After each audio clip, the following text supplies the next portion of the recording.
I'm Nile Wilson, men's artistic gymnast, and recently I've just come back from the Olympics. Well, not just come back from, but I competed in the 2016 Rio Olympic Games and won a bronze medal on the horizontal bar in gymnastics.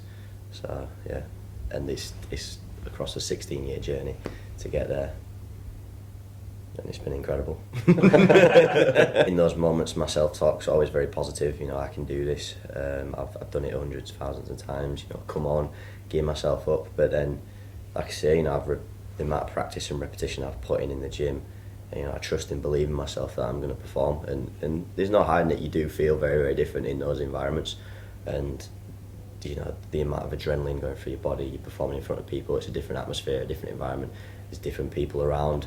There's the cameras, all that kind of stuff, and it's very much so just blocking everything out and just getting to my little happy room with me and the apparatus. It's just me and the high bar, and I'm in Leeds like I am every single day, and you know, and enjoying it. You know, just thinking this is going to be awesome. This, instead of in a situation like that, it's very easy to go in your shell and say, oh my God, look at all these people. What if I mess up? What if this? What if that? It's just, for me, it's just let's smash it. Let's have some fun. The Olympics was very, very different feeling.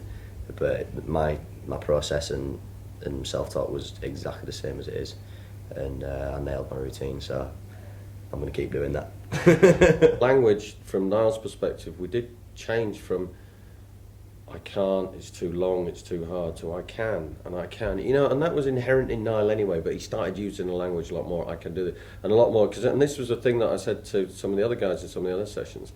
I can't do this is transposed into just before you get on a high bar Olympic final telling yourself you can do it. Now that, to me, that methodology means something. You know, circle of concern and circle of influence. Nile understands this circle of influence and how, if he starts being concerned about things that he can't influence, how it affects his performance. You know, we have that in the office as well. Lots of people are concerned about things that they simply cannot influence. So it's affecting their performance on a day-to-day basis with the customer. And therefore it doesn't become an effortless customer journey.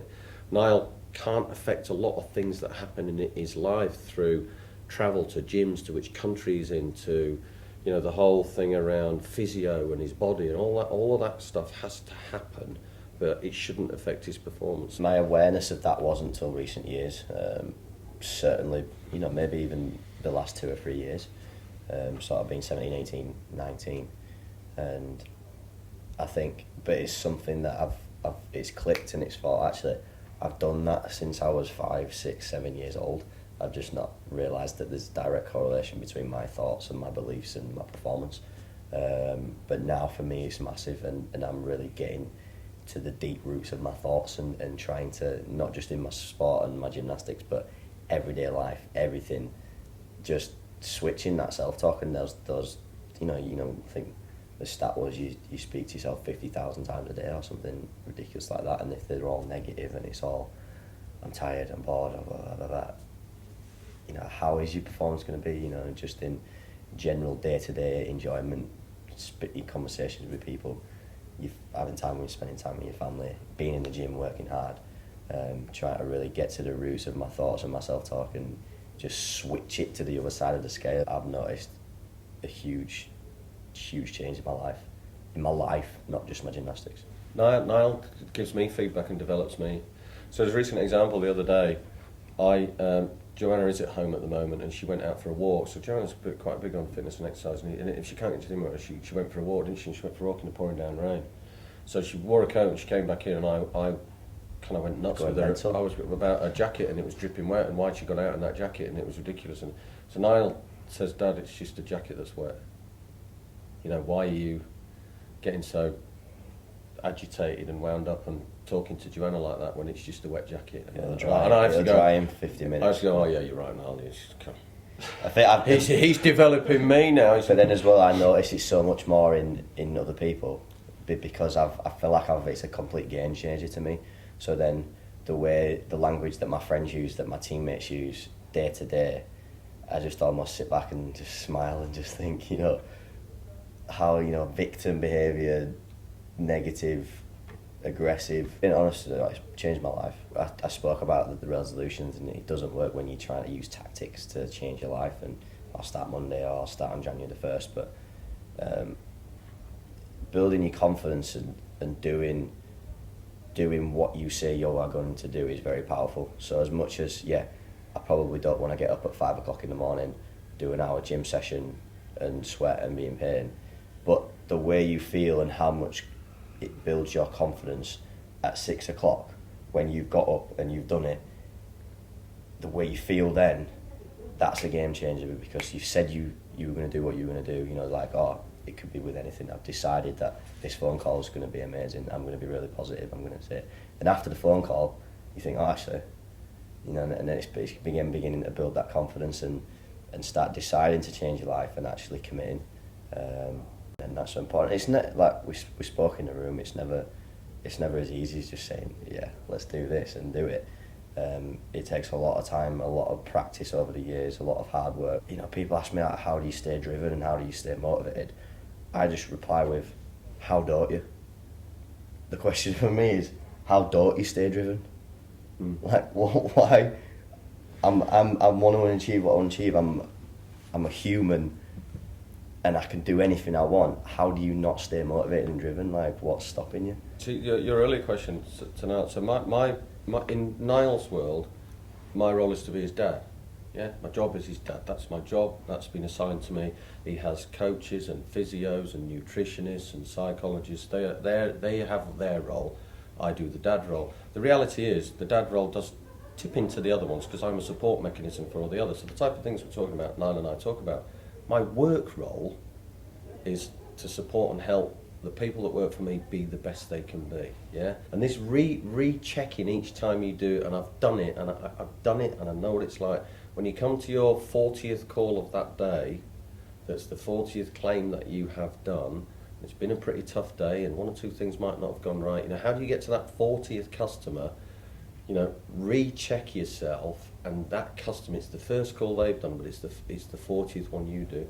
You recheck, you think about the next customer that you're going to deal with and making sure that you can be the best that you can be on that call.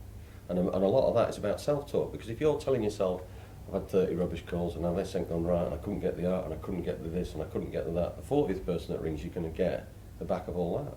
So you have to recheck and reassign, and that's what we talk about. That's all it takes. That one call, isn't it? But when we play golf, I like 100 crap shots, but then all it takes is one awesome shot to just make me want to go back. And then he thinks he can be a pro. If I can do this all the time, this is it. I've got it. Yeah, you know, and that 40th call might be the best one you've done for the day. You know, and finish the day off with a big smile on your face. I've really helped somebody. I've finished my shift. I'm on my way, guys. I'll see you tomorrow. Let's do it all again. You know, you make them personal choices, and that's what I try to do with my team. The day-to-day grind for me is painful. It's hard. You know, I'm training 4 to 6 hours, and then, you know, this morning I'll wake up and I feel like I've been hit by a bus. Embracing that, you know, this is what I do. This is what I love. I like it. I enjoy that. And getting to the end of the day knowing that I've worked the hardest that I can be, or getting to the end of 40 calls and knowing that I've smashed it all, that feeling, then that's how you stay inspired, that's how you stay motivated, and that's how you enjoy day to day. Now remembers the dismount landing. Customer remember peak ending, don't they? Yeah. You know, some of these calls are 15 minutes long, and you can have some real highs in the call and lows in the call, depending on, you know, there's things like liability. We've got to have a conversation about it. If it's your fault, it's your fault, but we do it well, and we do it with the customer and explain everything. The customer remembers the dismount. Yeah? Peak ending, that's what the customer remembers. The judge remembers the dismount. The judge remembers the dismount. You know, everybody remembers the dismount, don't they? The end, 15 minutes, remember the end. And if you think about it in life, you can spend 20 minutes in a shop. We were the other day trying to get shirts for his party. You remember the till, the queue, how it felt to be served, don't you? You don't remember the whole experience. So ultimately we want them to come back, don't we? We want them to stay our customers. We want to say, that was a great experience, I love it. More importantly to me, you know, is how everybody that comes to work feels on a day-to-day basis, because I know when they come to work and the way they feel will drive the dismounts and the peak endings. If you want to ever achieve anything, no one watching this or that you know has ever been successful or achieved something without hard work. So I'd say there's no easy way around it. You're going to have to put in the hours, you're going to have to work, you're going to have to practice. Finding what you enjoy, I'd say number 2, like I've spoke a lot about fun. If you enjoy it, it becomes much easier and you're willing to put more work in. Being able to, you know, build your confidence, but then having that moment where you can just decide, you know, this is, you know, almost setting your goals and having that clarity. Sitting down, understanding what it is you want to achieve. I think a lot, certainly my friends, and I see it in a lot of people, they just almost live in a waking sleep.